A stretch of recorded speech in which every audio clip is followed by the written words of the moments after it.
Thanks. Well, I grew up in New York City, mainly Queens, although I had relatives in other boroughs. I was a reader as a kid. I read a lot, and my parents were readers, my father especially.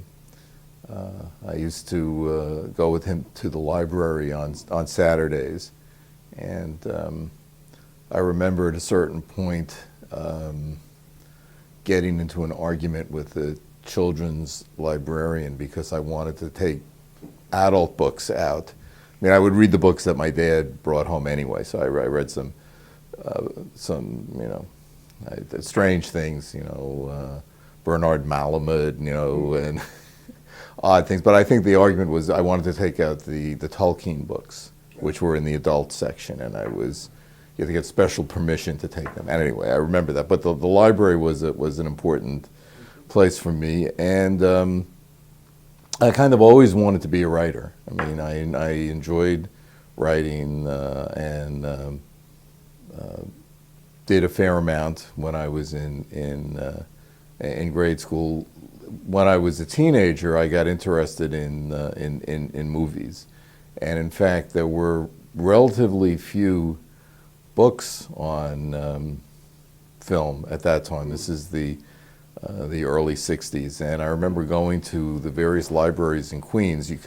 Which I knew from other reasons for having gone to them, and reading all the film books that I could find. And I had a summer job. I bought an 8mm camera. I was involved in that. I went to a lot of different kinds of film events and screenings in Manhattan. I was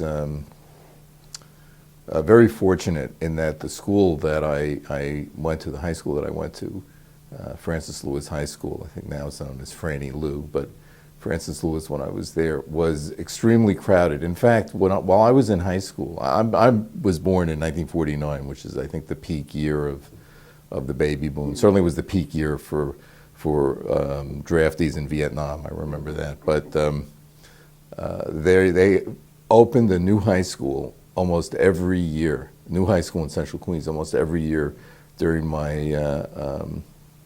the period I was in high school, and they were all crowded. So the school that I went to was on triple session. And when I was a senior, I was done. I had my first class probably at 7:45 or some ungodly hour, and then I was done by 12:30. And so I had the whole rest of the day. So I used to often went into the city, as we thought of it, and went to movies at the Museum of Modern Art and other places and so on. So that's how I got that education. When I went away to college, which was Harper College, and then it became SUNY Binghamton while I was there. Now it's Binghamton University. I can't get used to that notion of it. I went there. At that time, there was the Regent Scholarship was also the entrance exam for the State University. And even though I read a lot, I was not really a great student. I was good in what I was interested in. I mean, I was very good in English and social studies, history. I mean, in fact, I think I was the editor of the high school literary magazine and so on. I wrote poetry and stories and so on. But I was not a great student, but I did very well on that particular test. And that's how I ended up going to Binghamton rather than Queens College, which is where I ordinarily would have gone. And it turns out that there were a lot of people just like me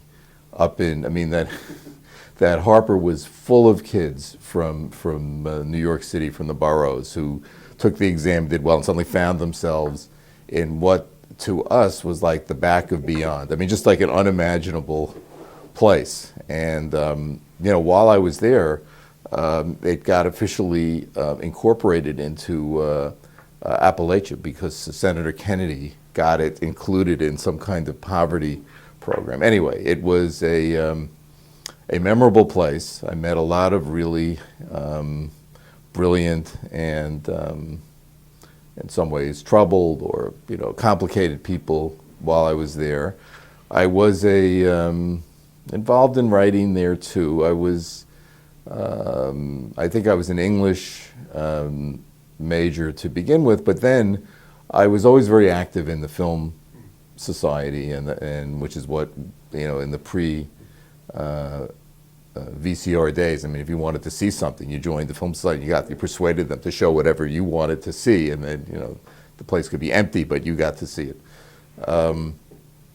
So I was active in that, and we brought in this filmmaker, Ken Jacobs, who the faculty advisor, a guy named Larry Gottheim, who was also happened to be my advisor and was in the English department, brought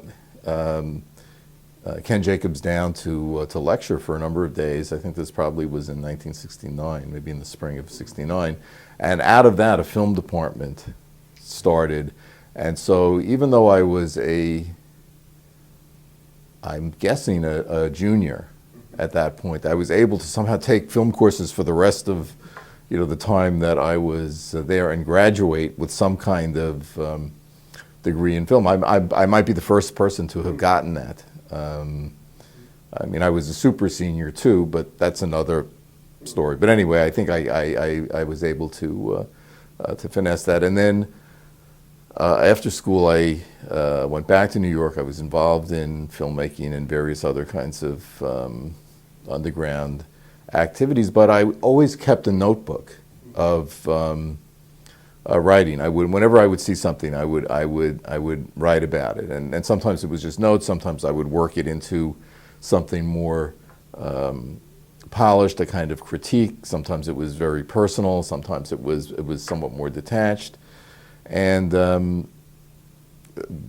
that sort of was my graduate education. I mean, doing that, I still, when I teach writing courses, I always tell students that they have to keep a film journal, and not something that they're necessarily going to put up online either at this point. I mean, just for yourself, to work on your writing and your sensibility and so on, and just kind of on a whim. I remember I went to a screening of Jack Smith's Flaming Creatures, which had been unavailable for a number of years. And I saw it, and I was very impressed, and I wrote about it, and I just sent it in to Jonas Mekas at the Village Voice. And to my great surprise and shock, I picked up the Voice one day, and there it was. I mean, I had no idea that it was going to be there, and it was hard. It was hard for me to see my name in print, and of course, I had a lot of friends, and they said, "Well, you wrote for that sellout paper. What is that?" I mean, it was, So the next time, I didn't try it again for a year. When I wrote for them again, the same kind of thing. I saw a bunch of films by Stan Brakhage. I created a pen name for myself, Clinton Delancey, which was based on, it's an intersection in the Lower East Side of New York where I briefly had a loft. So I made up this fancy name for myself, and but it really was it took me a while to get into writing for publication.